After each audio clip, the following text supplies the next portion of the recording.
నమస్తే, నేను జర్నలిస్ట్ శ్రీనివాస్. ఈరోజు తెలంగాణ వార్తాపత్రికలో వచ్చిన వార్తలను విశ్లేషణ చేద్దాం. ముందుగా ఆంధ్రజ్యోతి పేపర్లో వచ్చిన వార్తలను చూద్దాం. సన్నాయి నొక్కులు ఎందుకు, మీ వరకు వస్తే కానీ బాధ తెలియలేదు లేదా? ఈ సర్కారు నెల రోజుల్లో కూలుతుందని అనలేదా? ప్రభుత్వం సుస్థిరంగా ఉండేందుకు చేరికలు తప్పవు. బీఆర్ఎస్ బలహీన పడినప్పుడల్లా పిల్లల్ని రెచ్చగొడుతున్నారు. డిఎస్సిపై బీఆర్ఎస్ కోచింగ్ సెంటర్లది కృత్రిమ ఉద్యమం. పేద ఎస్సీ ఎస్టీ విద్యార్థులతో దీక్షలు చేయించడం కాదు, హరీష్ కేటీఆర్ ఆర్ట్స్ కాలేజీ దగ్గర ఆమరణ దీక్ష చేయాలి. వాయిదా పడటమో వారి ప్రాణాలు పోవడం జరగాలి. మహబూబ్నగర్లో కాంగ్రెస్ సమావేశంలో సీఎం రేవంత్ రెడ్డి. సన్నాయి నొక్కులు ఎందుకు, మీ వరకు వస్తే తప్ప తెలవదా అని ముఖ్యమంత్రి హోదాలో నిన్న జిల్లాల పర్యటనలో మొట్టమొదటిగా పాలమూరు జిల్లా పర్యటన చేసిండు రేవంత్ రెడ్డి గారు. ఆ మీటింగ్లో ఆయన మాట్లాడుతుంటే సన్నాయి నొక్కులు ఎందుకు, మీ వరకు వస్తే కానీ తెలవదా, బాధ ఏందో అని. ఏంటిది, దేని గురించి? అది పార్టీ ఫిరాయింపుల పైన. బీఆర్ఎస్ పార్టీ నుంచి 60 డజన్ పైగా ఎమ్మెల్యేలు 60 డజన్ పైగా ఎమ్మెల్సీలను జాయిన్ చేసుకుంటూ రేవంత్ రెడ్డి గారు. దానిపైన అటు బీఆర్ఎస్ కేటీఆర్ కానీ హరీష్ రావు కానీ బీఆర్ఎస్ పార్టీ నాయకులు పదే పదే విమర్శలు చేస్తున్నారు. రేవంత్ రెడ్డి ఎట్లా పార్టీలను ఫిరాయిస్తూ, మీ నాయకుడు రాహుల్ గాంధీ తుక్కు కూడా మీటింగ్లో చెప్పిండు, పార్టీ ఫిరాయింపులు కాకుండా చట్టం తెస్తామని చెప్పి ఒకవైపు చెబుతున్నా, మీరే పార్టీలను ఎట్లా ఫిరాయింపు చేస్తారు, ఇది ఎక్కడ న్యాయమని వాళ్ళు అడుగుతున్నారు. ఈ సన్నాయి నొక్కులు ఇప్పుడు గుర్తుకొచ్చినా? మీ కాడికి వస్తే కానీ మీ బాధ తెలవలేదా? కాంగ్రెస్ పార్టీ తెలుగుదేశం పార్టీ నాయకుల్ని ఎమ్మెల్యేలను గెలుచుకున్నప్పుడు వాళ్ళు 2014-18లో సంతలో పశువులు లెక్క కొనలేదా? అంటే మీ దగ్గరకు వస్తే మీకు బాధ తెలుస్తుందా అని రేవంత్ రెడ్డి గారు. ఓకే, బాగానే ఉంది, ఇది ఎస్ కరెక్టే. ఎందుకు అంటే బీఆర్ఎస్ పార్టీ నాయకులు కూడా అదే చేశారు. మళ్ళీ వాళ్ళు ఇలా అహంకారంతో మేకపోతు గాంభీర్యం ప్రదర్శిస్తున్నారు. ఎక్కడ కూడా 2014లో 2018లో మేము తప్పు చేసినాం అని తెలంగాణ సమాజానికి క్షమాపణ చెప్పి మీరు కూడా విమర్శిస్తే కాంగ్రెస్ పార్టీ జాయినింగ్ పైన ఎవడైనా కొంత సమ్మతిస్తాడు. కానీ మీరు క్షమాపణ చెప్పకుండా ఇంకా వేరే డైరెక్షన్లో వెళ్తున్నారు. ఓకే, వాళ్ళది తప్పు 2014లో 18లో. కానీ మీరు చేస్తుంది ఏంది, మీరు చేసిన కామెంట్లు ఏంది, మీరు చెప్పిన సన్నాయి నొక్కులు ఏంది అనేది ఇలా తెలంగాణ సమాజం మిమ్మల్ని అడుగుతుంది. మీరు ఏం చెప్పారు 2018, 2014లో పార్టీలను ఫిరాయించినందుకు? కేసీఆర్ని, మారిన వాళ్ళని, పార్టీ మారిన ఎమ్మెల్యేల ఇంటి ముందు చావుడప్పు మోగించండి, రాళ్లతో కొట్టి చంపండి అన్నావు. ఏం దానికి కట్టుబడి ఉండొద్దా? నీ ప్రభుత్వం కూలిపోతే భూమి బద్దలైద్దా? ఒకవేళ కూలిపోద్దా అనగానే కూలిపోద్దా? అంటే ప్రభుత్వం కూల్చుతా అని అన్నారు కాబట్టి నేను చేస్తాను అంటాను. రేపు ఇంకోటి వచ్చినా అదే అంటాడు. ప్రతిపక్షాలు ప్రభుత్వాన్ని కూల్చుతానంటున్నాయి కాబట్టి జాయిన్ చేసుకుంటూనే ఉంటాం అంటారు. బీఆర్ఎస్ వాళ్ళు కదా అదే చెప్తారు. 2014లో మాకు 62 సీట్లే వచ్చినాయి, మమ్మల్ని ప్రభుత్వం కూలుస్తారేమో భయాంతోనే జాయిన్ చేసుకున్నాం అంటారు. అంటే మీరు తప్పుని ఒప్పుకుంటున్నట్టే కదా. మీరు పదే పదే గడిచిన 10 సంవత్సరాల్లో రాళ్లతో కొట్టి చంపండి అని నీ నోటితోనే చెప్పినావు. ఇవాళ నువ్వు జాయిన్ చేసుకున్నావు. దానికి కారణం ఏం చెప్తున్నావు? ప్రభుత్వాన్ని కూల్చుతున్నాను అంటాడు. కేసీఆర్ కూడా అదే చెప్తుండు, ప్రభుత్వాన్ని కూల్చుతున్నందుకే మేము జాయిన్ చేసుకున్నాం అంటాడు. మరి ఇద్దరు దొందే కదా. ఇక మళ్ళీ దీంట్లో నీతివంతులోడు, ఇక అవినీతి పరుడోడు, దీంట్లో చెడ్డోడోడు, మంచోడోడు, అందరూ అదే కదా. అంటే చివరికి ఏ పార్టీ ఉన్నా ఏ ప్రభుత్వం ఉన్నా ప్రజలకి చెవులో పూలు పెట్టడం తప్ప చేసేది ఏం లేదనే అర్థమైంది. నువ్వు నీతులు చెప్తూ ప్రతిపక్షంలో ఉంటే రాళ్లతో కొట్టి చంపండి, చావుడు మోగించండి, మళ్ళీ నువ్వు అధికారంలోకైనా అవన్నీ మాఫీ, నీ పందా నువ్వు. ఇది నీ సన్నాయి నొక్కులు. ఆయన ఒక్కడే కాదు సన్నాయి నొక్కులు. మీరు సన్నాయి నొక్కులు 2018లో 2014లో నొక్కులు నొక్కారు. మళ్ళీ ఇవాళ అధికారం రాగానే ఇదేదో శ్వాసం అన్నట్టు మళ్ళీ ఇవాళ ఒక రకమైన సన్నాయి నొక్కులు నొక్కుతారు. ఏం సన్నాయి నొక్కులు అయ్యి? ప్రభుత్వాన్ని కూల్చుతున్నారు కాబట్టి మేము జాయిన్ చేసుకుంటున్నాం. ఒక విధానం లేదు, చట్టం లేదు, నీతి లేదు, నియమాలు లేవు, విలువలు లేవు, మాట కట్టుబడి ఉండేది లేదు. అవతలోడు మేము నేపథ్యం కూల్చుతున్నాడు కాబట్టి అయిపోయా. ఎవడో గాలికి పోయే దారిన పోయే దానయ్య ప్రభుత్వాన్ని కూల్చుతున్నట్టే కూలుతారా? అయిద్దా అది? మీ పైన మీ పార్టీ ఎమ్మెల్యేల పైన మీకు నమ్మకం లేదా? ఎవడో కూల్చుతున్నాను కానీ అయిద్దా? కూల్ద్దా? ఒకవేళ మీరు జాయిన్ చేసుకుంటే నిజంగానే కూలే అవకాశం ఉంటే, మీ దాంట్లోనే ఇంటర్నల్ సమస్యలు ఉంటే ఆగిద్దా ఒకవేళ జాయినింగ్లతోనే కూల్చుడు? ఇది ఒక వార్త ఇచ్చారు. ఇంకోటి ఏమంటుండు, డిఎస్సిపై బీఆర్ఎస్ కోచింగ్ సెంటర్లది కృత్రిమ ఉద్యమం అట. మరి మీరు చేసింది ఏంది మొన్నటిదాకా? బీఆర్ఎస్ ప్రభుత్వం పైన కాంగ్రెస్ పార్టీ నిరుద్యోగులకు మద్దతు ఇస్తూ ఉద్యమం చేసింది. అదేంది ఆర్టిఫిషియల్ ఉద్యమా, కృత్రిమ ఉద్యమా, మీరు డబ్బులు ఇచ్చేయించారా అనేది ఇవాళ తెలంగాణ సమాజం మాట్లాడుకుంటుంది. వాళ్ళు రోడ్డున పడి తీవ్రమైన ఇబ్బందులు పడి ఉద్యమాలు చేస్తుంటే కనీసం ఆ ఉద్యమం గురించి మాట్లాడకుండా వాళ్ళు మళ్ళీ అడ్డా మీద కూలీలని ఒకడటడు. ముఖ్యమంత్రి హోదాలో మీరు కృత్రిమ ఉద్యమం అంటారు, కోచింగ్ సెంటర్లు అట, బీఆర్ఎస్ అట. అంటే విద్యార్థులకి నిరుద్యోగులకి సమస్యల నుంచి పోరాటం చేస్తే దాని వెనక ప్రతిపక్షాలు ఉన్నట్టు, దాని వెనక కృత్రిమ ఉద్యమం అయినట్టు ఎట్లా మీరు చెప్తారు? అంటే అసలు వాళ్ళ కన్సర్న్ ఏందో వాళ్ళు పిలుచుకొని మాట్లాడకుండా, వాళ్ళ సమస్య ఏందో వినకుండా ఉట్టినే మీకు నచ్చింది మీరు మాట్లాడితే ఇక మరి ఉద్యమం ఎందుకు? ఉద్యమాలకు మీరు ఇచ్చే గౌరవం ఏంది? మీది ఎట్లా ప్రజాపాలన ఇది అనేది అలా తెలంగాణ సమాజం నిరుద్యోగులు మాట్లాడుకున్నాం. ఈడ్చకెళ్ళారు మహిళల్ని, పాపం రోడ్లపైన ఈడ్చుకుంటూ వెళ్ళి పోలీస్ గ్రౌండ్లలో పెట్టి వాళ్ళ కనీసం వాష్రూమ్స్ లేవు, తాగటానికి నీళ్ళు లేవు. మహిళలు వాళ్ళ బట్టలు ఊడేది కూడా అంత విచక్షణారహితంగా, బట్టలు ఊడుతున్నాయి అనగానే ఆగకుండా విచక్షణారహితంగా గుంజకెళ్ళి వాళ్ళ పోలీసు గ్రౌండ్స్లో పెట్టుకొని అర్ధరాత్రి అపరాత్రి తెలవకుండా, మహిళలు పురుషులు అనేది తెలవకుండా, తేడా తెలవకుండా వాళ్ళని ఉంచితే మీది ఎక్కడి ప్రజాస్వామ్యం, ఇది ఎక్కడ ప్రజాపాలన, దీన్ని ప్రజాపాలన అంటారా అనేది ఇవాళ నిరుద్యోగులు అడుగుతున్నారు. మీరేం తక్కువ చేయట్లే. కేసీఆర్ 10 సంవత్సరాలు చేస్తే మీరు 7 నెలల్లోనే అంతా కార్యక్రమాలు చేశారు, చేయాల్సినవన్నీ చేస్తున్నారు. పోలీసులు, నిర్బంధాలు, కంచెలు, లాఠీలు, తూటాలు అన్నీ చేస్తున్నారు. మీరేం తక్కువేమో తినలే మీరు. ఎందుకంటే ఆయన 10 సంవత్సరాల తర్వాత విరక్తి వచ్చింది, 10 సంవత్సరాలలో. కానీ మీ పరిపాలన, మీ వ్యవహార శైలి, మీ పోలీసు జులుము 7 నెలల్లోనే ఇవాళ ప్రజలు చూస్తున్నారు. ఎట్లా ఉండబోతుందో 5 సంవత్సరాల్లో అనేది ఇప్పుడు ప్రత్యక్షంగా అర్థమవుతుంది. ఇది ఒక వార్త. డిఎస్సి అభ్యర్థులపైన పాపం వాళ్ళ పరిస్థితి అయితే అగమ్య గోచరం. అసలు ఎవడు వాళ్ళ మాట వినే పరిస్థితి లేదు. వినకపోగా వాళ్ళని అవమానించే పద్ధతిలో కోచింగ్ సెంటర్లట, కేసీఆర్ బీఆర్ఎస్ ఉందట, ఇవన్నీ ఎందుకు? ఎవడుండో మీరు వాళ్ళ సమస్య ఏందో వినండి, జెన్యూన్ అయితే చేయండి. ఏం కొంపల మునిగేదే ఉంది? వాయిదా ఇస్తే వాళ్ళు చదువుకోవడానికి ఇంకో 2 నెలలు టైం ఇవ్వమంటున్నారు. ఇస్తే ఏంది? ఏనేదో పొడిచినట్టు మొత్తం సంవత్సరంలోనూ 2 లక్షల ఉద్యోగాలు వేస్తున్నారు. దీన్ని వాయిదా వేయడానికి ఎట్లెట్లా ఎస్సీ ఎస్టీ బీసీ పిల్లలు పాపం వాళ్ళకు ఉద్యోగాలు లేట్ అయ్యేది ఈ కాదురా నాయన. మీరు వేస్తానన్న 2 లక్షల ఉద్యోగాలు లేట్ అవుతున్నాయని వాళ్ళు ఆందోళన చేస్తున్నారు. మీరు వేస్తానన్న జాబ్ క్యాలెండర్ వేసి 2 లక్షల ఉద్యోగాలు నోటిఫికేషన్ వేసి ఉంటే ఇక దీని వాయిదా కోసం ఎవడు ఫైట్ చేయడు. ఎందుకంటే ఇదే దిక్కు, ఇక దీన్ని తప్పితే వేయరు అనేది ఒక ఇంటర్ప్రిటేషన్ వస్తుంది. ఇప్పుడు మీరు వేస్తానన్నది, మీరు చేస్తానన్నది, మీరు ఇచ్చిన హామీ చేస్తే వాళ్ళు ఉద్యమాలు చేయరు, వాళ్ళు చదువుకుంటారు కూర్చొని. మీరు చేయాల్సింది చేయకుండా డిఎస్సి వాయిదా ఏమంటే వేయకుండా ఇది లేదా, మీరు వేస్తానన్న 2 లక్షల ఉద్యోగాలు లేవా, ఏది లేకపోతే మళ్ళీ వాళ్ళ మీద నిందలు. ఈయన ఢిల్లీలో మీటింగ్ పెట్టిండు, అదే ప్రెస్ మీట్ పెట్టిండు కేటీఆర్ గారు, హరీష్ రావు, ఆయన సురేష్ రెడ్డి. మా హయాంలో ఫిరాయింపులు కాదు, మరి ఏంటిది? విలీనం చేసుకున్నాం. కేటీఆర్ చాలా మంచి మాట చెప్పిండు. మా హయాంలో ఫిరాయింపులు కాదు, విలీనం చేసుకున్నాం అంటుండు. మీరు ఒక్కొక్కడిని ఎందుకు తీసుకుంటారు? మొత్తాన్ని గుత్తగా తీసుకోవడం మా వాళ్ళని చెప్తుండే ఆయన కేటీఆర్. మరి రేవంత్ రెడ్డి గారికి ఒక ఇంటి ఇచ్చిండు కేటీఆర్. మీరు రోజుకొకళ్ళని కాదు జాయిన్ చేసుకోవాల్సింది, మా లెక్క అందరినీ సంతలో పశువుల లెక్క కొని మీ దగ్గర పెట్టుకోండి, విలీనం చేసుకోండి, ఇట్లా ఒక్కొక్కళ్ళని జాయిన్ చేసుకోవద్దని కేటీఆర్ గారు చెప్తుండు. మా హయాంలో ఫిరాయింపులు కాదు, విలీనం చేసుకున్నాం. ప్రస్తుతం ఫిరాయింపులపై రాష్ట్రపతికి ఫిర్యాదు చేస్తాం, సుప్రీంకు వెళతాం, పార్లమెంట్లో ప్రస్తావిస్తాం. ప్రజా సంబంధాల విషయంలో విఫలమయ్యాం. మాకు ఓట్లు వేయకపోవడం ప్రజలు తప్పు కాదు. పార్టీ పేరు మార్పు వల్ల ప్రభావం ఏం పడలేదు. కేసీఆర్ని ఇబ్బంది పెట్టేందుకు కవితను జైలుకు. కేంద్రంలో ఏపీ సీఎం చంద్రబాబుది కీలక పాత్ర. తెలుగు రాష్ట్రాలకు నిధులు తీసుకొస్తే మంచిదే. తెలంగాణలో టీడీపీ బలపడితే మాకే లబ్ధి. ఏపీలో జగన్ ఓడిపోతారని ఊహించలేదు. 40% తెచ్చుకునే జగన్ హీరో, షర్మిల జీరో. ఢిల్లీలో మీడియాతో కేటీఆర్ వ్యాఖ్యలు. ఫిరాయింపు నేతలను ప్రజలు నమ్మరు. ఎస్, ఫిరాయింపు నేతలను ప్రజలు నమ్మరు, ఫిరాయింపు పార్టీలను కూడా ప్రజలు నమ్మరు.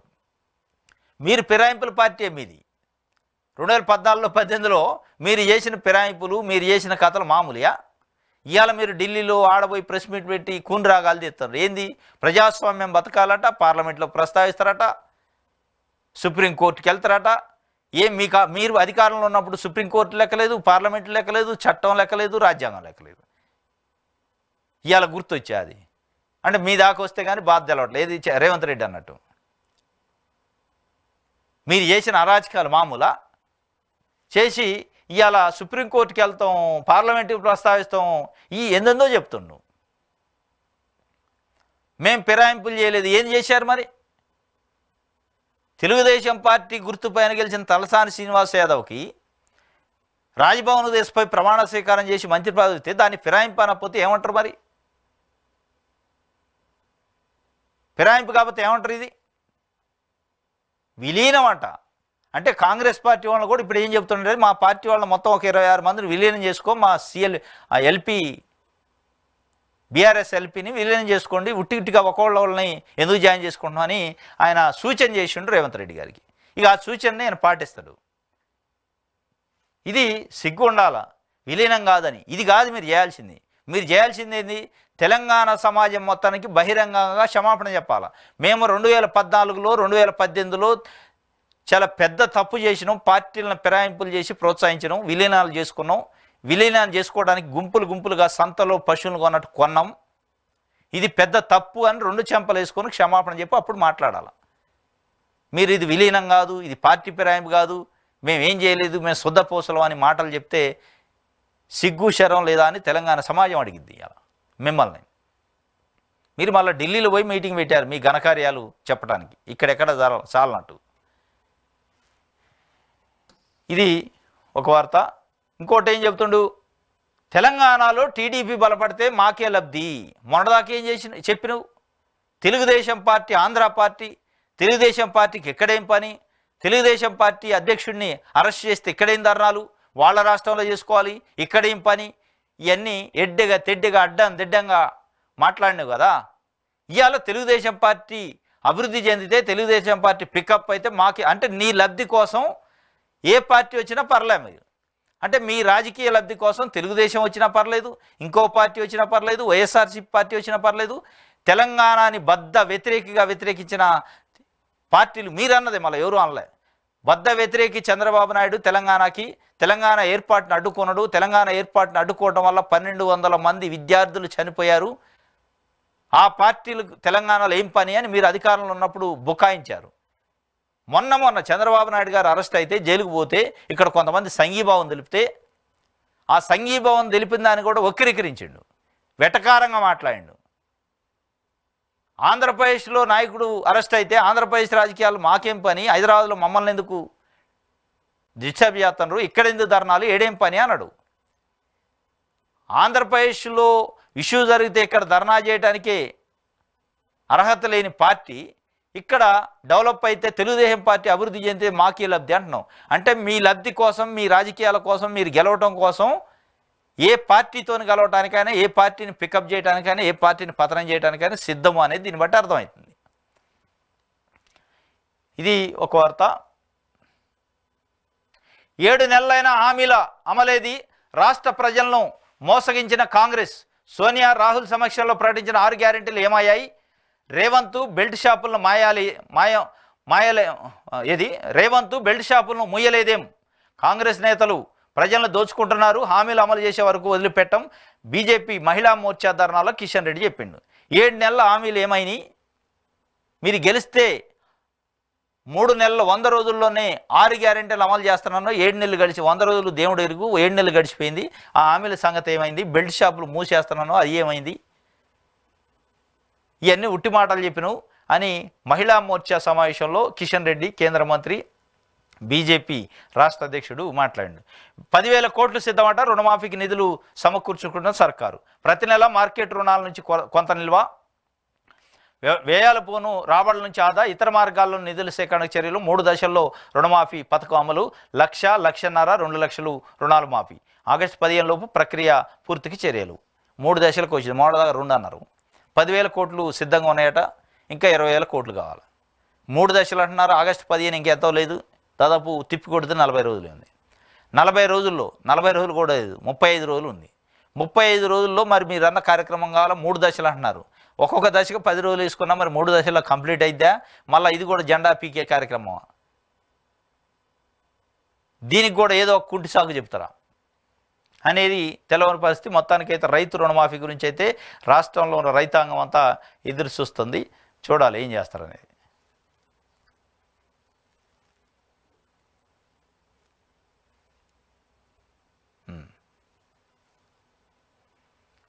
ఓరిడు బయుడు భార్యను రోకల బండతో కొట్టి చంపిండట.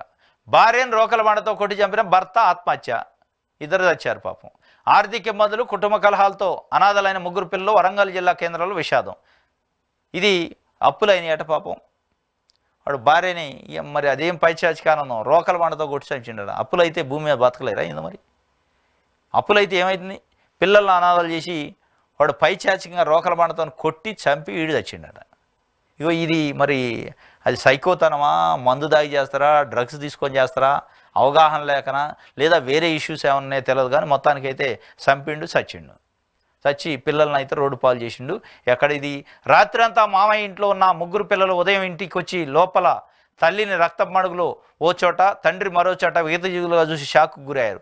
అమ్మా నాన్న అంటూ గుండెలు అవిషేలా రోధించారు. తీవ్ర ఆర్థిక ఇబ్బందులు, కుటుంబ కలహాలతో దిక్కు తోచని స్థితిలో భర్త ఉన్మాదిగా మారి ఘోరానికి పాల్పడ్డాడు. పథకం ప్రకారం పిల్లలను తమ బావమరిది ఇంటికి పంపించి ఆ రోజు రాత్రి భార్యతో గొడవ పెట్టుకొని ఆమెను రోకల బండతో కొట్టి చంపి తర్వాత తాను ఉరేసుకొని ఆత్మహత్య చేసుకున్నాడు. వరంగల్ జిల్లా కేంద్రంలో సోమవారం అర్ధరాత్రి ఈ ఘటన జరిగింది. పోలీసులు కుటుంబ సభ్యుల వివరాల ప్రకారం మందా చరణ్ స్వప్న 18 ఏళ్ల క్రితమే పెళ్ళయిందట. ఇది ఇక కుటుంబ కలహాలు కూడా ఉన్నాయట. మరి ఆర్థిక ఇబ్బందులు ఏ కలహంతోనో కానీ రోకల బండతోనైతే కొట్టి చంపిన పరిస్థితి. ఉద్యోగాలు ఇప్పిస్తామని 4,80,00,000 వసూలు చేశారట. ఇగో ఈ మహానుభావులు. దాదాపు 60 మందికి ఓ ముఠా టోకరా. భద్రాద్రి కొత్తగూడెంలో 10 మంది అరెస్టు. 1,47,00,000 నగదు, ఆభరణాల స్వాధీనం, పరారులో మరో 3 నిందితులు.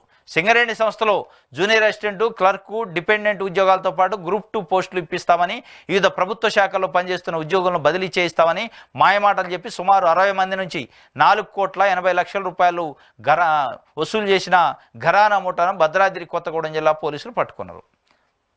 60 మందిని మోసం చేశారట. ఇప్పుడు క్రాస్ చెక్ చేయాల 60 మందిలో ఎవడోడైతే మోసపోయిండో వాళ్ళంతా చూసుకోవాలా. ఈ మహానుభావులు ఎవరెవరి దగ్గర ఎంత వసూలు చేశారు, ఆ పోలీసులకు ఇన్ఫర్మేషన్ ఇస్తే ఏమైనా రికవరీ చేసినట్టు తలా ఇన్నిస్తారు. అడ్డగోలుగా ఎవరిని పడితే వాడిని నమ్మి లక్షల రూపాయలు వాడు చేతిలో పెట్టి అంతే ఉద్యోగం కావాలని ఒక ఆశతోని ఆ వీక్ పాయింట్ కనిపెట్టి ఇట్లాంటి లంగాలు వసూలు చేసి చాలా కుటుంబాలను రోడ్డు నేసిన పరిస్థితి. 60 కుటుంబాలట పాపం. ఏదో ఉద్యోగం వస్తానంటే ఆశతోని అప్పులు తెచ్చి లక్షలు గడితే 4,80,00,000 రూపాయలు. వీళ్ళు విలాసాలు చేస్తారు, జల్సాలు చేసుకోవడం తిరుగుతారు. ఆ ఉద్యోగం ఇప్పించేది ఉండదు, అది మన ఉండదు. ఇగో ఇలాంటివి నమ్మొద్దు. నిరుద్యోగులారా, స్పెసిఫిక్గా ఈ ముఠాలు తయారై ఉన్నాయి, ఇప్పుడు తయారై తిరుగుతూనే ఉన్నాయి ప్రజల్లో. వాళ్ళని ఎట్టి పరిస్థితుల్లో నమ్మొద్దు. వాళ్ళు మీ దగ్గర డబ్బులు తీసుకుంటారు, నాటకాలు వేస్తారు, డ్రామాలు వేస్తారు, ఏదో అవుతున్నట్టు క్రియేట్ చేస్తారు. ఏది కాదు, ఏది పోదు. మీ డబ్బులు పోవటం మీ ఇల్లు ఒళ్ళు గొల్ల తప్ప ఏమీ రాదు. కుటుంబాలను రోడ్డును పడేసుకోవద్దు. మీ యొక్క వర్త్ను నమ్ముకోండి, మీ యొక్క జ్ఞానాన్ని నమ్ముకోండి, మీకున్న ఎఫిషియన్సీని నమ్ముకోండి తప్ప ఇగో ఈ దొడ్డిదారి వ్యవహారాలు, బ్యాక్డోర్ వ్యవహారాలు పనిచేయవు. అనవసరంగా అప్పులు తెచ్చిస్తారు పాపం చిన్న కుటుంబాల నుంచి. 4,80,00,000 రూపాయలు, దాదాపు 5 కోట్లు వసూలు చేశారట. ఇది ఆన్ రికార్డ్. తెలవని ఎన్ని ఉన్నాయి, మరిగా తెలవకుండా ఎన్ని ఉన్నాయో, వీళ్ళు చేసిన కథలు ఎన్ని ఉన్నాయో ఇప్పుడు బయటకు వస్తాయి మొత్తం. ఇది మొత్తానికి ఉద్యోగాలు ఇప్పిస్తామని చెప్పి ఇది చేశారట. దీని గురించి ఒక వార్త ఇచ్చారు. ఇది దిశ చూద్దాం. 2 రోజుల్లో రుణమాఫీ గైడ్ లైన్స్ ఆగస్టు కల్లా పూర్తి చేస్తాం. 2 రోజుల్లో రుణమాఫీకి సంబంధించిన గైడ్ లైన్స్ వస్తాయట. ఇది రాష్ట్ర వ్యాప్తంగా కొన్ని లక్షల మంది రైతులు 1000 కాళ్లతో ఎదురు చూస్తున్నారు. ఏమైంది ఆగస్టు 15 దగ్గరకు వస్తుంది, రుణమాఫీ అయిద్దా కాదా, ఎంత అయింది, ఏం కథ, ఎన్ని రోజులు పట్టిద్ది అని చూస్తున్నారు. పొంగులేటి శ్రీనివాసరెడ్డి మంత్రి, రెవెన్యూ శాఖ మంత్రి గారు అయితే చెప్పిండు 2 రోజుల్లోనే గైడ్ లైన్స్ వస్తాయట. గైడ్ లైన్స్లో పూర్తిగా కుటుంబంలో ఎంతమందికి ఇస్తారు, ఎంతకి ఇస్తారు మొత్తం ఉంటాయట. 31,000 కోట్లకు పైగా నిధులు అవసరం. సాగు భూమికి మాత్రమే రైతు భరోసా. ఎన్ని ఎకరాలకు ఇవ్వాలనేది డిసైడ్ కాలేదు. అందుకే ప్రజాభిప్రాయ సేకరణ చేపట్టాం. నేడు ఖమ్మం నుంచే రైతు సమావేశాలు. ఆషాఢం తర్వాత మంత్రివర్గ విస్తరణకు ఛాన్సు. మొన్నే జరగాల్సి ఉన్న కొన్ని కారణాల వల్ల బ్రేకులు. 5 లక్షల ఎకరాలకు పైగా వ్యవసాయతర భూములకు రైతు బంధు. ఫలితంగా 1,000 కోట్ల ప్రజాధనం దుర్వినియోగం అయిందట. ఇది ఒక వార్త. జీవో 59తో 1,000 కోట్ల విలువైన భూములు కొల్లగొట్టారు. శాస్త్రీయంగా మార్కెట్ విలువల పెంపు. త్వరలోనే ధరణి పెండింగ్ అప్లికేషన్లకు పరిష్కారం. కొత్త 6 చట్టాన్ని తీసుకొస్తున్నాం. అందులో అప్పీల్ వ్యవస్థకు ఛాన్స్. మీడియా చిట్ చాట్లో పొంగులేటి శ్రీనివాసరెడ్డి గారు అన్నాడట. ఆయన మాట్లాడిన దాంట్లో ప్రధానంగా రుణమాఫీ గైడ్ లైన్స్ సంబంధించి ప్రధానంగా 31,000 కోట్లు అవసరం అయితే ఈ 2-3 రోజులలోనే గైడ్ లైన్స్ వస్తాయి, దాని తర్వాత స్టార్ట్ అయింది అని చెప్పి ప్రధానంగా చెప్పింది. ఇంకోటి సాగు భూమి మాత్రమే రైతు భరోసా ఇస్తాం, దానిపైన ఒక పబ్లిక్ ఒపీనియన్ ప్రజా అభిప్రాయ సేకరణ చేస్తున్నారు. జిల్లా వ్యాప్తంగా ఈరోజు ఖమ్మంలో స్టార్ట్ అవుతుంది, ఖమ్మంతో స్టార్ట్ అయితే ఒక 10 రోజులు కంటిన్యూగా ఉంటుంది. పాత జిల్లాలు ఉమ్మడి జిల్లాలు 10 జిల్లాలు అయితేనే జిల్లా హెడ్ క్వార్టర్స్లో పెట్టి రైతుల యొక్క ఫీడ్బ్యాక్ వాళ్ళ అభిప్రాయం తీసుకుంటారు. ఎట్లా ఇవ్వాలి, ఎన్ని ఎకరాల లోపు ఇస్తే మంచిగా ఉంటుంది అనేది వాళ్ళ అభిప్రాయాలన్నీ క్రోడీకరించుకొని తర్వాత గైడ్లైన్స్ ఫ్రేమ్ చేస్తారు. అది ఒకటి.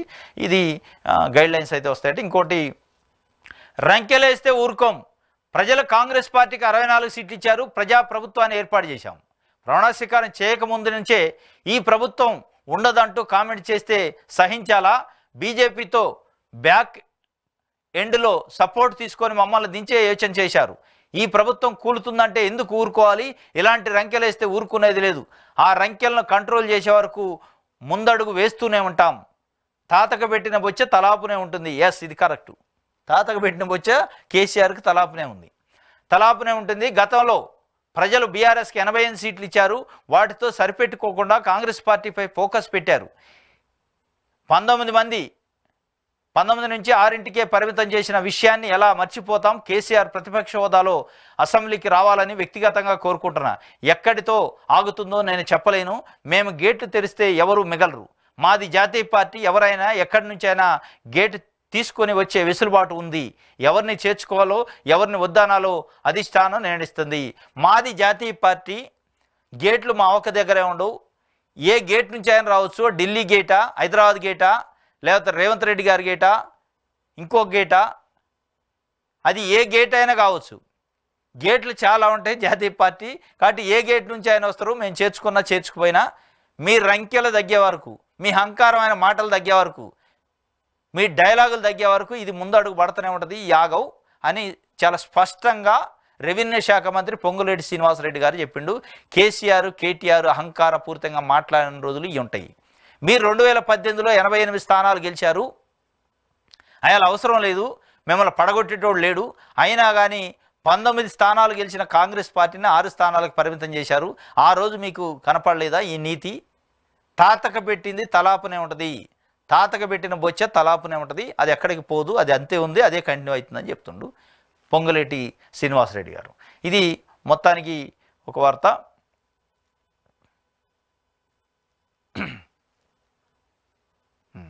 ఇంకోటి, దమ్ముంటే ఓయూలో ఆమరణ దీక్ష చేయండి. కేటీఆర్ హరీష్ రావుకు సవాల్ విసురుతున్నా, మీరన్నా చావాలి, పరీక్షలన్నా వాయిదా పడాలి. తెలంగాణ ఉద్యమ సమయంలో దొంగ దీక్షలు చేశారు. విద్యార్థుల బలిదానాలతో బీఆర్ఎస్ అధికారంలోకి, ఇప్పుడు పోటీ పరీక్షల వాయిదా పేరుతో మళ్ళీ స్టూడెంట్స్ రెచ్చగొడుతున్నారు. ఇదంతా బీఆర్ఎస్ కొన్ని కోచింగ్ సెంటర్ల కుట్ర. డిసెంబర్ లోపు అన్ని పరీక్షల నిర్వహణ ఫలితాలు, త్వరలోనే స్థానిక సంస్థల ఎన్నికలు. పార్టీ కోసం కష్టపడిన వారికి పోటీ చేసే ఛాన్స్ ఇస్తారట. ఇది మొత్తానికైతే ముఖ్యమంత్రి రేవంత్ రెడ్డి గారు నేను మహబూబ్నగర్లో మాట్లాడుతూ నిరుద్యోగుల అంటే డిఎస్సి వాయిదా పైన నిరుద్యోగులు చేస్తున్న ధర్నాని ఒక రకంగా అవమానపరిచే విధంగా చేసిండు. కోచింగ్ సెంటర్లు ప్రోత్సహించిన ఉద్యమం ఇది అంటాడు. అంటే కోచింగ్ సెంటర్లు ప్రోత్సహిస్తే, కోచింగ్ సెంటర్లు నిజంగానే ప్రేరేపిస్తే, లేదా బీఆర్ఎస్ పార్టీ ప్రేరేపిస్తే ఉద్యమం చేసే అంత తెలివి తక్కువ దద్దమ్మల నిరుద్యోగులు అనేది మీరు అంటున్నారా? అంటే అంత తెలివి తక్కువగా నిరుద్యోగులు మీరు అంచనా వేస్తున్నారా? లేదంటే మీరు అధికారం ఉంది కాబట్టి ఏది పడితే అది మాట్లాడితే చెల్లుబాటు అవుతుందని మాట్లాడుతున్నారా అనేది ఇలా నిరుద్యోగ సమాజం మాట్లాడుతుంది. వాళ్ళ సమస్య ఏందో వినకుండా దీని వెనక కోచింగ్ సెంటర్లు ఉన్నాయి, దీని వెనక బీఆర్ఎస్ పార్టీ ఉన్నది, అది ఉన్నారా లేరా పక్కన పెడితే అంత విజ్ఞత లేకుండా ఎవడో వెనకుంటే ఉద్యమం చేసే అంత ఇది లేదు తెలంగాణ నిరుద్యోగులకి, తెలంగాణ విద్యార్థులకి. చాలా కల్మషం లేని ఉద్యమం చేస్తున్నారు వాళ్ళు అవసరానికి ఉద్యమం చేస్తున్నారు. రోడ్లు ఎక్కారు మహిళలు కూడా. దాన్ని వదిలేసి వాళ్ళని కించపరిచే విధంగా అహంభావంతో మాట్లాడుతున్నారు. ఇంకొక అడుగు ముందుకేసి ఏం చెప్తుండు అంటే వెటకారంగా అవమానపరిచే విధంగా వ్యంగ్యంగా కేటీఆర్ హరీష్ రావు వచ్చి ఓయూ ఆర్ట్స్ కాలేజీ ముందు నిరాహారదీక్ష చేయండి, అప్పుడు వాళ్ళు చావటము వాయిదా పట్టడం అంటే ఇది ఒక రకంగా అహంభావపూరితం. ఏంది కేటీఆర్కి హరీష్ రావుకి దీనికేం సంబంధం? ఇది నిరుద్యోగులు అడుగుతున్నారు.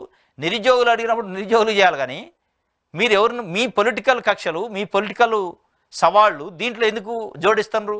దీన్ని ఒక రాజకీయం చేసి రేవంత్ రెడ్డి గారు పబ్బం గడుపుకునే పని చేస్తుండ్రు. కేటీఆర్ హరీష్ రావుతోని మీరు నిజంగానే నిరాహారదీక్ష చేయాలనే షోకు, నిరాహారదీక్ష చేయాలనే మీకు అంత తప్పనుంటే చాలా ఇష్యూస్ ఉన్నాయి, చేస్తారు. అది భవిష్యత్తులో ఎట్లాగుంటుంది మీకు అంతా ఆ 7 నెలల్లోనే ప్రతిపక్ష పార్టీలు నిరాహారదీక్ష కూర్చోవాలనే తపన ఉంటే చేస్తారో అది చేసుకుంటారు. కానీ నిరుద్యోగుల సమస్య ఏందో చూడండి. అంటే మీకు నిజంగానే వాళ్ళని ఏమైనా లీడర్లు చేయాలని నిరాహారదీక్ష చేసి రాష్ట్ర వ్యాప్తంగా పెద్ద లీడర్లు చేయాలనే తపన ఉంటే చేయించుకోండి. మాకు ఎవరికి నిరుద్యోగులకు అభ్యంతరం లేదు. కానీ మా సమస్య ఏందో చూడండి అని నిరుద్యోగులు అడుగుతున్నారు. మీరు ఒక రకంగా వ్యంగ్యంగా మాట్లాడుతున్నారు. వాళ్ళని నిరాహారదీక్ష చేయను, వాయిదా వేస్తాం, లేదంటే కోచింగ్ సెంటర్లు ఉన్నాయి. ఇదంతా కూడా నిరుద్యోగుల మీ పైన వ్యతిరేకత గూడు కట్టుకోవడానికి మీ అంతటా మీరే మీ ఇంటికి మీరే నిప్పి పెట్టుకుంటున్నట్టు దీని అర్థం అనేది ఇలా తెలంగాణ నిరుద్యోగ సమాజం మాట్లాడుకుంటుంది. అంత అహంభావంగా మాట్లాడతారా? అంత వ్యంగ్యంగానా? అంటే కేటీఆర్, హరీష్ రావు నిరాహారదీక్ష చేయాలి, చేస్తే ఎవరికి నష్టం? మీకే నష్టం. ప్రభుత్వం వచ్చి 7 నెలలు కాకతలకే ప్రతిపక్ష పార్టీలు నిరాహారదీక్షకు కూర్చునే పరిస్థితి వచ్చిందంటే మీకే నష్టం. అది మీరు కోరుకుంటున్నారు చేయాలని. ఇది ఒక వార్త. ఇంకొకటి ఏంది, డిసెంబర్లో త్వరలోనే స్థానిక సంస్థల ఎన్నికలు. ఇంకొక కుట్రకు నాంది పలుకుతుండో రేవంత్ రెడ్డి గారు అనేది ఇలా తెలంగాణలో ఉన్న బీసీ, ఎస్సీ, ఎస్టీ, బీసీ సామాజిక వర్గాలు మాట్లాడుకుంటున్నాయి. బీసీలకి 23% రిజర్వేషన్ ఉంది స్థానిక సంస్థల్లో కేసీఆర్ ప్రభుత్వంలో. మేము వస్తే కాంగ్రెస్ పార్టీ అధికారంలోకి వస్తే దాన్ని 42% రిజర్వేషన్ చేసి తీరుతాం అన్నాడు. ఏది చేసినవా? దాని గురించి మాట్లాడకుండా త్వరలో స్థానిక సంస్థల ఎన్నికలు అంటుండో దానికి పాత్ర వేసే కార్యక్రమం స్టార్ట్ అయింది అనేది అర్థం. బీసీలకు 42% ఏదైతే రిజర్వేషన్ ఇస్తానని రాహుల్ గాంధీతోని చెప్పించి సమగ్ర కుల గణన చేస్తామని చెప్పించి అది మా కాంగ్రెస్ పార్టీ విధానం అని చెప్పి ఆ కులగణన ఎడిపోయింది, 42% రిజర్వేషన్ ఎడిపోయింది. ఇవన్నీ పక్కన పడేసి త్వరలో స్థానిక సంస్థల ఎన్నికలు, పార్టీ కోసం కష్టపడ్డ నాయకులకి పోటీ చేసే అవకాశం ఇస్తాం అని చెప్పి మీరు ఓపెన్ స్టేట్మెంట్ ఇచ్చారంటే బీసీల గొంతు కోసి బీసీలకు ఇచ్చిన హామీని పక్కగా బట్టి వాళ్ళని మోసం చేసే కార్యక్రమం కుట్ర జరుగుతుంది. ఇవాళ బీసీ సమాజం ప్రశ్నిస్తుంది. మీరన్న 42% రిజర్వేషన్ తేలకుండా త్వరలో స్థానిక సంస్థల ఎన్నికలు అని ఒక సీఎం స్థాయిలో మీరు ఎట్లా మాట్లాడతారు? మీరు ఇచ్చిన హామీ ఏమైంది? మీరు చేస్తున్న మోసమైంది అనేది అడుగుతున్నారు. దానికి సమాధానం చెప్పాలి ఇవాళ ముఖ్యమంత్రి గారు అనేది ఇవాళ తెలంగాణలో ఎస్సీ, ఎస్టీ, బీసీ, మైనార్టీ సామాజిక వర్గాలు అడుగుతున్నాయి. మాకు మీరు ఇచ్చిన హామీ ఏంది? ఇస్తానన్న రిజర్వేషన్ ఏంది?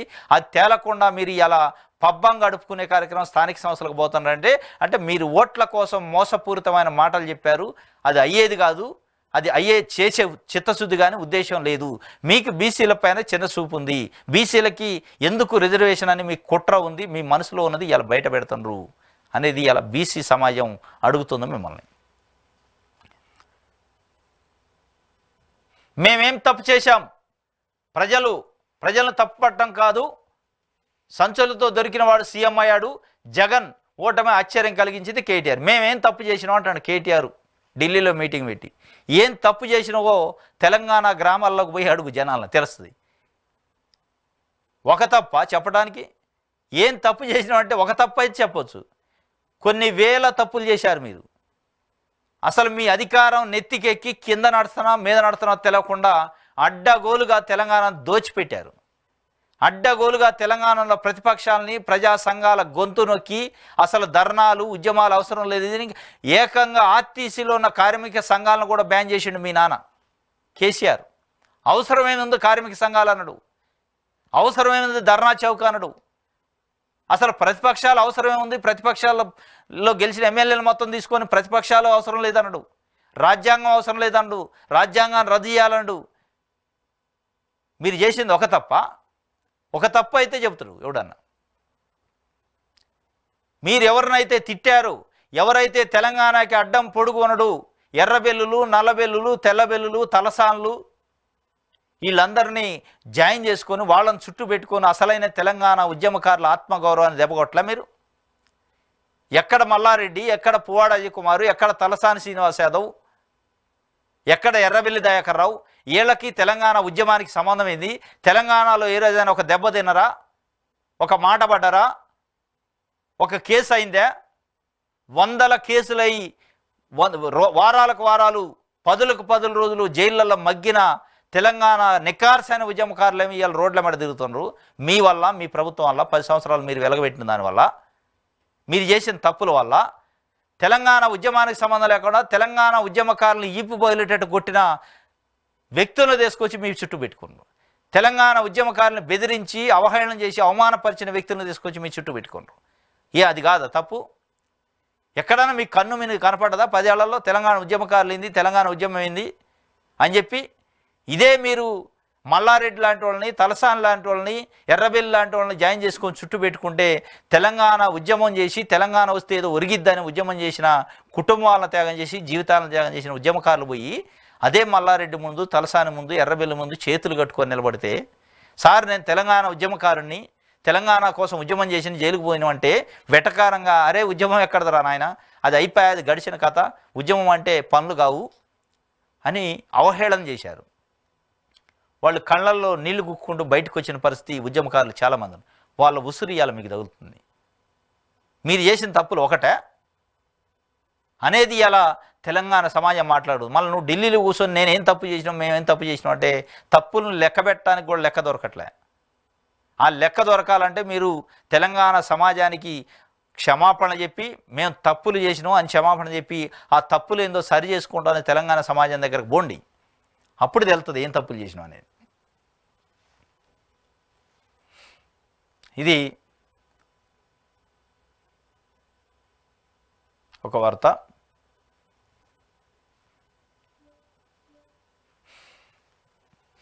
నమస్తే తెలంగాణ. చేతిలో రాజ్యాంగం చేసేది కుతంత్రం, ఫిరాయింపులపై కాంగ్రెస్ 2 నాలుకల వైఖరి, ఆస్కార్ విజేతల్లా రాహుల్ ఫోజులొద్దు, రాజ్యాంగ స్ఫూర్తి కాపాడు, ఎమ్మెల్యేల కోసం ఇంటింటికి రేవంత్, ఫిరాయింపులపై పోరాటమే న్యాయం కోసం రాష్ట్రపతిని కలుస్తాం మాజీ మంత్రి కేటీఆర్. చేతిలో రాజ్యాంగం చేసేది కుతంత్రం అట. పార్టీ ఫిరాయింపులపై కాంగ్రెస్ 2 నాలుకల వైఖరి. కాంగ్రెస్ 2 నాలుకల వైఖరి, దాంట్లో డౌటే లేదు, నో డౌట్, 100% 2 నాలుగు. మీది కూడా అదే కదా. మరి బీఆర్ఎస్ది ఏంది ఒక నాలుక? బీఆర్ఎస్ది 2018, 2024 వరకు ఒక 2 నాలుకల ఒక రకమైన నాలుక, ఇవాళ ఒక రకమైంది. ఇది 2 నాలుకల ద్వారానే. మీరు జాయిన్ చేసుకుంటేనేమో సంసారం, ఇంకోటి జాయిన్ చేసుకుంటే వ్యభిచారం. మీరేంది మరి? మీది అదే, అది అదే, 2 దొందే. ఎవరు తక్కువేం కాదు ఇందులో. ప్రజల్ని తక్కువ అంచనా ఎత్తండో అధికారంలోకి ఎవడొస్తే వాడు. అధికార మదంతోనే, అధికార అహంభావంతోనే ప్రజలు ఏం చేస్తారు, మమ్మల్ని సీట్లో కూర్చోబెట్టారని మీరు 10 సంవత్సరాలు విర్రవీగారు. తీసి నేలకేసి కొట్టి కర్రుతోని వాత పెడితే ఇవాళ మీరు కుప్పిగంతులు వేస్తున్నారు, ఢిల్లీకి హైదరాబాద్ తిరుగుతున్నారు. ఇక రేవంత్ రెడ్డి కూడా అహంభావం మాట్లాడుతున్నాడు. అదే అహంభావం స్టార్ట్ అయింది. ఆయనకి 7 నెలల్లో స్టార్ట్ అయింది. మీరు కొద్ది రోజులన్నా ఆగింది, కానీ వాళ్ళకి 7 నెలల్లో స్టార్ట్ అయ్యి కేటీఆర్ని, హరీష్ రావుని నిరాహారదీక్ష చేయను, దీని వెనక కోచింగ్ సెంటర్లు ఉన్నాయి, దీని వెనక అడ్డా మీద కూలీలు ఉండరు, ఏదేదో ఎడ్డగా మాట్లాడుతున్న ముఖ్యమంత్రి గారు అనేది ఇలా తెలంగాణ నిరుద్యోగుల ఆవేదన, వాళ్ళ యొక్క ఆవేశం, వాళ్ళ యొక్క అవసరం, వాళ్ళ యొక్క డిమాండ్ కనీసం వినేటోళ్ళు లేడు. వినేటోళ్ళు లేని పరిస్థితులకు వచ్చింది 7 నెలలకి అనేది. ఇక వాళ్ళదంతే ఉంది, 2 నాలుకల ధోరణి మీదంతే ఉంది. మీకు అవసరం వచ్చిన రోజు మీకు రాజ్యాంగం గుర్తొద్ది, చట్టాలు, కోర్టులు గుర్తొస్తాయి.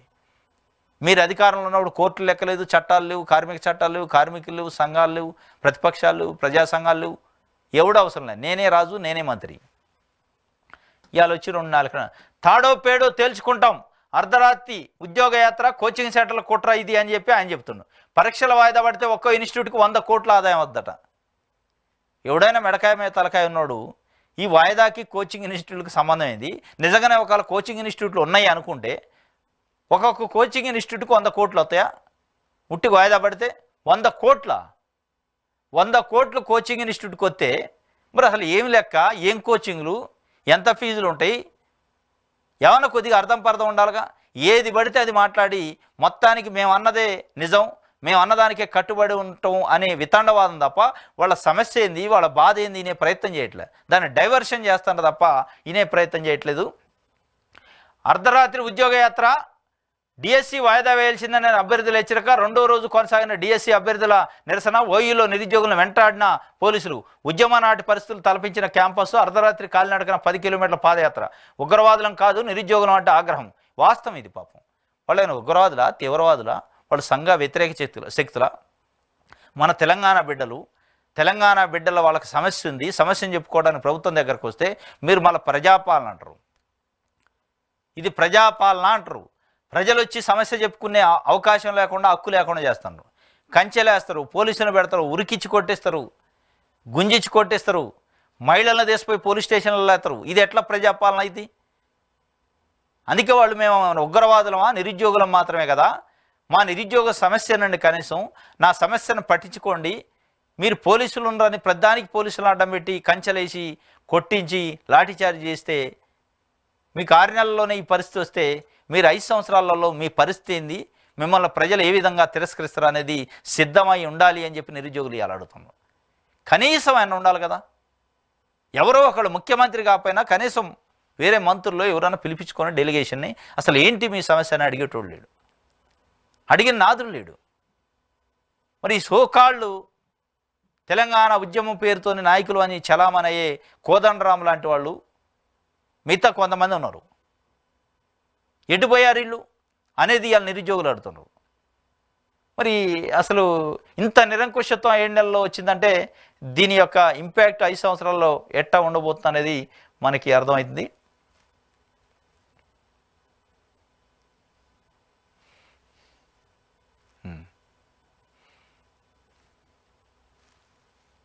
ఇది ఒక వార్త.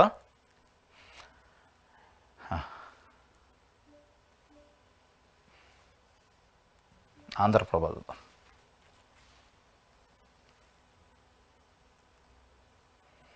టార్గెట్ 2028 తెదాపా కీలకం, నేను వేసిన పునాది పైన అభివృద్ధి, వారంలో ఒకరోజు దృష్టి పెడతా, మరో రోజు లోకేష్ అందుబాటులో, వీలుంటే భువనేశ్వరి బ్రాహ్మణి కూడా బాలయ్య అండగా ఉంటారు. చంద్రబాబు వ్యూహరచన. ఏంది అని వ్యూహరచన, ఏంది టార్గెటు అంటే చూద్దాం. తెలంగాణలో తెదాపాకు పూర్వవ్యయం తెచ్చేందుకు చంద్రబాబు వ్యూహాత్మకంగా పావులు కదుపుతున్నారు. 2028 అసెంబ్లీ ఎన్నికలే టార్గెట్గా వ్యూహాలు రచిస్తున్నారు. కుటుంబం మొత్తం తెలంగాణపై దృష్టి పెట్టి కార్యకర్తలకు అండగా నిలుస్తామంటున్నారు. వచ్చేది ఎన్డీఏ ప్రభుత్వమేనని, అందులో తెదాపానే కీలకమని కూడా చెప్తున్నారు. నేడు తెలంగాణ దేశంలో అగ్రస్థానమని, అందుకు తాను చేసిన పునాదే కారణమని బలంగా వివరిస్తున్నారు.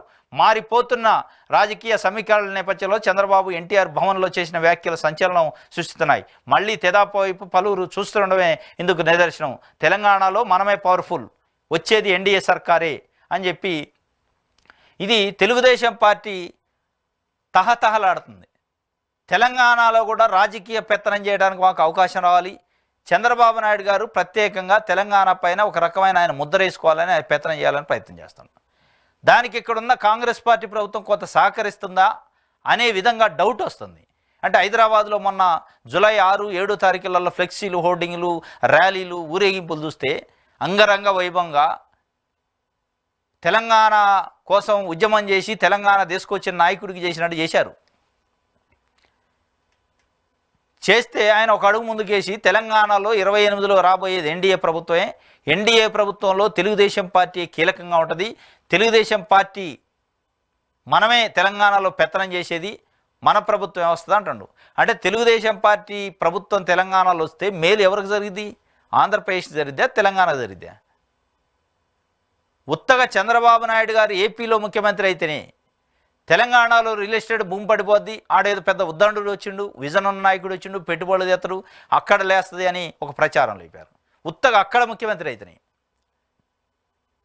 తెలంగాణలో మొత్తం పడిపోద్ది, పతనం అయిపోద్ది, పెట్టుబడిదారులు రారు, పరిశ్రమలు పడిపోతాయి, గ్రోత్ పడిపోద్ది అని ఒక టాకు ప్రచారం ఎల్లో మీడియా లేపింది. మరి అసలు అక్కడ ముఖ్యమంత్రి అయితేనే ఎట్లుంటే ఇక్కడ కూడా ఆయనదే పెత్తనం జరిగితే తెలంగాణ గొంతు నులిమి ఆంధ్రాని బాగు చేసే కార్యక్రమం చేయడా? 2014లో మనం చూడలే, 7 మండలాలని తెలంగాణ గొంతు నులిమి తీసుకుపోయిండు. చూసినావా లేదా? చూసినావు. మరి ఈయన పెత్తనం ఎవడికి అవసరమేడా అనేది ఇవాళ తెలంగాణ అసలు నికార్సైన తెలంగాణ ఉద్యమకారులు, తెలంగాణ బిడ్డలు అడుగుతున్నారు. నీ అవసరం మాకేముంది, 2028లో వస్తుంది, 38లో వస్తుంది, నీ అవసరం మాకు లేదు, మీకు మా పైన ఎట్టి పరిస్థితుల్లో 1% కూడా 1% కూడా ప్రేమ ఉండదు, తెలంగాణ అభివృద్ధి కావాలని కోరుకునే వ్యక్తులు మీరు కాదు, ఈ తెలంగాణని అడ్డం పెట్టుకొని ఏపీని అభివృద్ధి చేయాలని కోరుకునే ప్రధానమైన వ్యక్తి మీరు. కాబట్టి మీ అవసరం మాకు లేదని కోరుకుంటుంటే మీరు ఎంట్రీ ఇవ్వడానికి తాతాలాడు. ఇంకేమంటుండు మళ్ళీ ఆయన? కుటుంబం మొత్తం తెలంగాణ పైన పెత్తనం చేస్తామంటుండు. నారా లోకేష్ అట, బ్రాహ్మణి అట, భువనేశ్వరి గారట, బాలకృష్ణ గారట. అంటే మీ కుటుంబం మొత్తంతో పెత్తనం చేయించుకోవడానికి తెలంగాణ సమాజం ఉందా? మీ కుటుంబం పెత్తనం కోసం మేమున్నాం, మేము మాది ఒక ప్రయోగశాలన, మీ కుటుంబ సభ్యులు రాజకీయం నేర్చుకోవడానికి తెలంగాణను బలిపశం చేస్తారా అనేది ఇవాళ తెలంగాణ సమాజం అడుగుతుంది. ఎవరికి కావాలని తెలుగుదేశం పార్టీ అనేది నిజమైన తెలంగాణ, నికార్సైన తెలంగాణ ఉద్యమకారులు అడుగుతున్నారు. మీరు ఏ రోజైతే జూలై 6 నాడు చర్చల పేరుతో హైదరాబాద్లో అడుగుపెట్టి 7వ తారీఖు తెలంగాణలో రెపరెపలాడిస్తాం పసుపు జెండా అని అన్నారో, మీ కుట్ర ఏంది, మీకు దీని వెనకున్న వ్యూహం ఏంది అనేది ప్రజలు గమనించారు. తెలంగాణ వాదులు ఇవాళ గమనించి వాళ్ళు ఎక్కడికక్కడికి నిలదీస్తున్న పరిస్థితి, అడుగుతున్న పరిస్థితి, ప్రజలను చైతన్యం చేస్తున్నారు. ఏంది మీ వ్యూహం? నేను ఎక్కడైనా 164 స్థానాలు వచ్చినాయి కాబట్టి నేనే శాశ్వతంగా ముఖ్యమంత్రి ఉంటా, మళ్ళాసారి కూడా గెలుస్తా, నాకు తిరుగులేదు, ఎదురులేదు, ప్రతిపక్షాన్ని ఎట్లా భూస్థాపితం చేయాలో నాకు తెలుసు జగన్మోహన్ రెడ్డిని, ఇక ఆయన భూస్థాపితం చేస్తే నాకు ఎదురు లేదని ఆడనుకుంటున్నాం. అది భవిష్యత్తు ఏమైందో తెలిసింది, భవిష్యత్తులో తెలుద్ది. ఇట్లా విర్రవీగిన వాళ్ళు చాలామంది పతనం అయిపోయారు, మళ్ళా లేవని పరిస్థితి కూడా ఉంది. దాంతోపాటు ఇంకేం ఆలోచిస్తున్నాం, తెలంగాణలో కూడా బీఆర్ఎస్ పార్టీ పతనం అయింది, కాంగ్రెస్ పార్టీ మళ్ళీ భవిష్యత్తులో వచ్చే అవకాశం లేదు, వ్యతిరేకత పెరుగుతుంది. కాబట్టి వచ్చేది ఎన్డీఏ ప్రభుత్వం, అంటే బీజేపీ గెలిచే అవకాశం ఉంది, బీజేపీలో మేము దూరి పెత్తనం చేయడానికి ప్రయత్నం చేయాలనే ఒక ఉద్దేశంతో మీరు మాట్లాడుతున్నట్టుంది. రాబోయేది బీజేపీ పికప్ అవుతుంది, బీజేపీని అడ్డం పెట్టుకొని మన తెలుగుదేశం పార్టీ కూడా స్వచ్ఛపోయి తెలంగాణలో ఒక 10-15 స్థానాలు గెలుచుకొని తెలంగాణ క్యాబినెట్లో కూడా మనం ఉండి తెలంగాణ గవర్నమెంట్ కూడా నా చేతిలోనే ఉంది, నా కంట్రోల్లో ఉందని ఒక ప్రయత్నం చేయాలని ఒక ప్రయత్నం చేస్తాను. మనం చేసింది అది. జూలై 6 నాడు తెలంగాణలోని ముఖ్యమంత్రి రేవంత్ రెడ్డి నా కంట్రోల్లోనే ఉండు అని చెప్పుకోవడానికి నువ్వు ఒక లెటర్ రాసి డేట్ ఫిక్స్ చేస్తే ఆ డేట్కి సమావేశం జరిగేటట్టు చేసి, ఎస్ నేనన్న మాట చెల్లుబాటు అవుతుంది, నేనన్న డేట్లోనే సమావేశాలు జరుగుతున్నాయని చెప్పుకునే ప్రయత్నం, అది సూచించే ప్రయత్నం చేసినాం. ఇది అంటే రాబోయే 28 ఎన్నికల్లో బీజేపీ అంటే ఎన్డీఏ కొలిజన్ పార్టీ ఇక్కడ అధికారంలోకి వస్తుంది కాబట్టి నాది కీలకమైన భూమిక అయిద్దని ఒక ప్రయత్నం చేస్తున్నారు. తెలంగాణ ప్రజలు అంత పిచ్చోళ్ళు కాదు. మీ 2 కళ్ళ సిద్ధాంతాన్ని 2002 నుంచి కొట్టి చంపారు. 2002 నుంచి మీరు అదే పద్ధతిలో తెలంగాణ అనే పేరును ఉచ్చరించడానికి కూడా అసెంబ్లీలో ఒప్పుకొని మీరు 2002 కళ్ళ సిద్ధాంతంతో తెలంగాణ ప్రజలను ఏదో మభ్యపెట్టే ప్రయత్నం చేస్తే 2009లో ఓడించారు, 2014లో ఓడించారు, 2018లో మీరు కాంగ్రెస్ పార్టీతో పొత్తు పెట్టుకున్న నేపానికి మీ 2 కళ్ళ సిద్ధాంతం వ్యక్తి ఉండడానికి నేపానికి కాంగ్రెస్ పార్టీని ఓడించారు, 2004లో ఓడించారు. ఇది మీకున్న చరిత్ర. మీ 2 కళ్ళ సిద్ధాంతం, మీ తెలంగాణ అభివృద్ధి చెందాలనే సిద్ధాంతం ఇదంతా అబద్ధం, బోటకం అనేది తెలంగాణ సమాజం ఎప్పుడో నిర్ధారించింది, తిరస్కరించారు. మీకు అంత సినిమా ఉండదు. ఒకవేళ నిజంగానే మీరు బీజేపీతో పొత్తు పెట్టుకొని బీజేపీతో రావాలని చూస్తే బీజేపీ ఇంకా నష్టపోయే ప్రమాదం ఉంటుంది తప్ప మీ వల్ల. మీరు తెలంగాణలో అడుగు పెట్టారంటేనే తెలంగాణ సమాజం తిరస్కరించే పరిస్థితి ఉంది.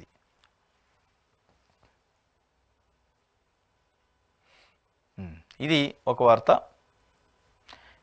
ఇది ఈరోజు తెలంగాణ వార్తాపత్రికల్లో వచ్చిన వార్తలకు సంబంధించిన విశ్లేషణ. రేపు తాజా వార్తలతో తిరిగి కలుసుకుందాం. Thank you.